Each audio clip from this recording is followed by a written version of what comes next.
നമ്മളിൽ പലരും ദിവസവും ദൈവത്തോട് പ്രാർത്ഥിക്കാറുണ്ട്. എന്നാൽ ഒരു ചോദ്യം: ദൈവത്തിന് ഏറ്റവും ഇഷ്ടമുള്ള പ്രാർത്ഥന ഏതാണ്? വെറും മന്ത്രങ്ങൾ ചൊല്ലുന്നതാണോ യഥാർത്ഥ പ്രാർത്ഥന? അതോ മനസ്സിൻ്റെ ആത്മാർത്ഥതയാണോ ദൈവത്തെ സ്പർശിക്കുന്നത്? ഇന്ന് അതാണ് നമുക്ക് മനസ്സിലാക്കാം. പ്രാർത്ഥനയുടെ യഥാർത്ഥ അർത്ഥം. പ്രാർത്ഥന എന്നത് ദൈവത്തോട് ആവശ്യങ്ങളുടെ ഒരു പട്ടിക സമർപ്പിക്കുന്നതല്ല. അത് നമ്മുടെ മനസ്സും ആത്മാവും ദൈവവുമായി ബന്ധപ്പെടുന്ന ഒരു ദിവ്യ സംഭാഷണമാണ്. ഭഗവത്ഗീതയിൽ ശ്രീകൃഷ്ണൻ പറയുന്നു, ഭക്തിയോടെ ഒരു ഇലയോ പൂവോ പഴമോ വെള്ളമോ അർപ്പിച്ചാൽ പോലും ഞാനത് സന്തോഷത്തോടെ സ്വീകരിക്കും. ഇതിൻ്റെ അർത്ഥം ദൈവം നോക്കുന്നത് നാം എന്ത് നൽകുന്നു എന്നതല്ല, എന്ത് മനസ്സോടെയാണ് നൽകുന്നത് എന്നതാണ്. പ്രാർത്ഥിക്കുന്നതിന് മുമ്പ് ശരീരവും മനസ്സും കഴിയുന്നത്ര ശാന്തമാക്കുക. വൃത്തിയുള്ള സ്ഥലത്തിരിക്കുക. കുറച്ചു നിമിഷങ്ങൾ കണ്ണുകൾ അടച്ച് ശ്വാസം പതുക്കെ എടുക്കുക.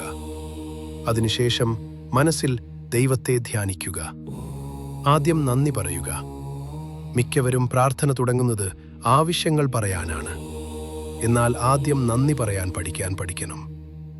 ഇന്ന് നമുക്ക് ലഭിച്ച ജീവനും ആരോഗ്യവും കുടുംബവും ആഹാരവും എല്ലാം ദൈവത്തിൻ്റെ അനുഗ്രഹമാണെന്ന് ഓർക്കുക. നന്ദി നിറഞ്ഞ ഹൃദയത്തിൽ നിന്നുള്ള പ്രാർത്ഥനയ്ക്ക് കൂടുതൽ ശക്തിയുണ്ടെന്ന് നമ്മുടെ ആത്മീയ ഗ്രന്ഥങ്ങൾ പഠിപ്പിക്കുന്നു.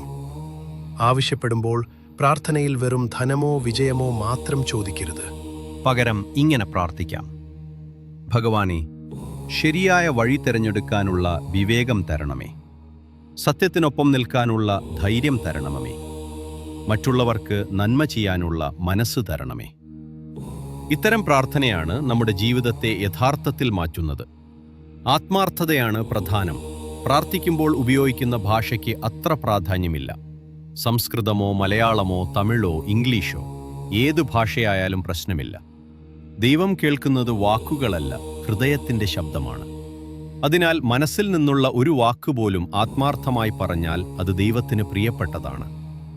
പ്രാർത്ഥനയ്ക്ക് ശേഷം പ്രാർത്ഥന കഴിഞ്ഞ ഉടനെ എഴുന്നേറ്റ് പോകാതെ ഒരു നിമിഷം നിശബ്ദമായിരിക്കുക. ആ നിശബ്ദതയിൽ മനസ്സിന് സമാധാനം ലഭിക്കും. ദൈവസാന്നിധ്യം അനുഭവിക്കാൻ അതൊരു അവസരമാണ്. അതിനുശേഷം ആ ദിവസം നല്ല പ്രവൃത്തികൾ ചെയ്യാൻ തീരുമാനിക്കുക. കാരണം നല്ല പ്രവൃത്തികൾ തന്നെയാണ് ഏറ്റവും വലിയ ആരാധന. ദൈവത്തിന് വേണ്ടത് ആഡംബര പൂജകളല്ല, സ്നേഹവും വിശ്വാസവും ആത്മാർത്ഥതയും നിറഞ്ഞ ഹൃദയമാണ്.